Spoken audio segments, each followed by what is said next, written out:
మహేష్ అన్న తెలంగాణలో జరుగుతున్నటువంటి ప్రతి పరిణామం, రేవంత్ రెడ్డి పర్ఫార్మెన్స్ కానివ్వండి, మంత్రుల పర్ఫార్మెన్స్ కానివ్వండి, లేకపోతే ఎమ్మెల్యేల పర్ఫార్మెన్స్, ఎంపీల పర్ఫార్మెన్స్, ఎమ్మెల్సీల పర్ఫార్మెన్స్, అసలు రేవంత్ రెడ్డి ప్రభుత్వాన్ని ఎట్లా నడుపుతున్నాడు, ఏం కథ, రేవంత్ రెడ్డి పైన వ్యతిరేకత ఉన్నదా, లేకపోతే రేవంత్ రెడ్డి పైన పాజిటివ్ ఉన్నదా, అసలు ఏంది కథ, రేవంత్ రెడ్డి ఎట్లా ఆయనే ప్రూవ్ చేసుకుంటూ ప్రొజెక్ట్ చేసుకుంటున్నాడు, ఏంది రేవంత్ రెడ్డి ఎమ్మెల్యేలను కలుస్తుండా, మంత్రులను కలుస్తుండ, ఇవన్నీ విషయాలు ఖచ్చితంగా అధిష్టానం దృష్టికి తీసుకోపోతారు. తీసుకోపోవడమే తప్పు. ఇప్పుడు గతంలో కోమటిరెడ్డి వెంకటరెడ్డి పైన వార్తలు, గతంలో పొన్నం ప్రభాకర్ పైన వార్తలు, గతంలో బట్టి విక్రమార్క పైన వార్తలు, ఇప్పుడు పిసిసి పైన వార్తలు. అంటే రేవంత్ రెడ్డికి అనుకూలంగా లేనటువంటి వాళ్ళపైన వార్తలు, రేవంత్ రెడ్డికి నెగిటివ్ ఉండేటటువంటి వాళ్ళపైన వార్తలు. రేవంత్ రెడ్డి చేస్తున్న కథ ఇది కదా. ఎందుకు ఇది కారణం ఏంది, వెనకాల ఎవరున్నారు?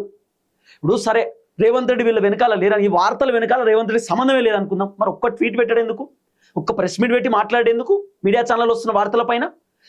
సరే పిసిసి అధ్యక్ష పదవిలో మహేష్ అన్న ఉన్నాడు, ఎమ్మెల్సీ కూడా. మరి మహేష్ కుమార్ గౌడ్ ఏం మంత్రి కాదు కదా, క్యాబినెట్లో లేడు కదా, పిసిసి అధ్యక్ష పదవి అంటే పార్టీ అధ్యక్షుడు కదా, మా అధ్యక్షుని పట్టుకొని గట్టెట్ల వార్తలు వేస్తారు అని చెప్పి రేవంత్ రెడ్డి అట్లీస్ట్ ఒక అధ్యక్ష పదవిలో ఉన్నటువంటి వ్యక్తికి సంబంధించిన మాట్లాడవచ్చు కదా, అట్లా మాట్లాడు.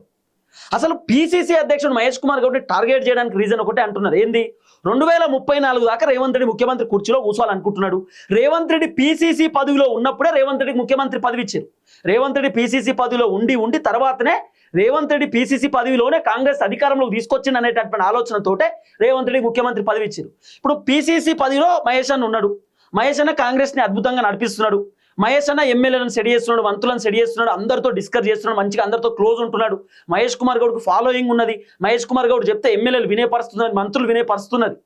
అయితే పిసిసి అధ్యక్షుడు మహేష్ కుమార్ గౌడ్ కూడా ఇప్పటికిప్పుడు తెలంగాణ ఎన్నికలు వస్తే మహేష్ కుమార్ గౌడ్ ముఖ్యమంత్రి అయ్యే అవకాశాలు కూడా ఉన్నాయి. ముఖ్యమంత్రి సంబంధించినటువంటి ఏదైతే ఆ స్థానంలో మహేష్ కుమార్ గౌడ్కి సంబంధించినటువంటి పేరు కూడా ఉన్నది.